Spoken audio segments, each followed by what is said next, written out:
Ilog sa barangay Pakalat sa Mangatarem, Pangasinan, dinarayo dahil sa malamig at malinaw na tubig. Ating dayuhin sa report.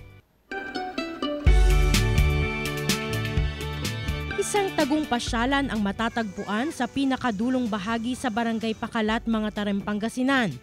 Ito ang Pakalat River.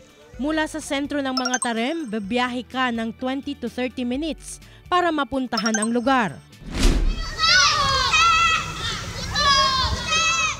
Sa linaw at lamig ng tubig, talaga nga namang mahihikayat kang magtampisaw sa ilog.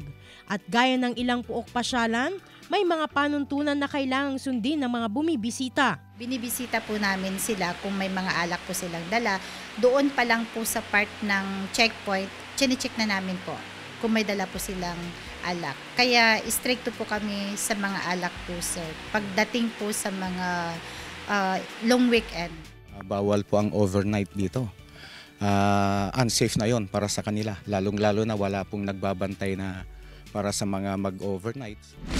Sino bang mag-aakala na nanggagaling pa ang malamig and refreshing water sa bukal mula sa bundok sa Zambales? Nakaka-relax din ang kapaligiran dahil sa mga punong nakapalibot sa bundok sa lugar. Maganda naman po dito eh.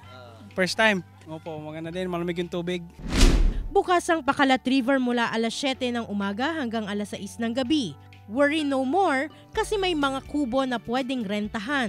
Sa halagang 10 pesos na entrance fee, paniguradong sulit ang inyong getaway trip with your friends and loved ones.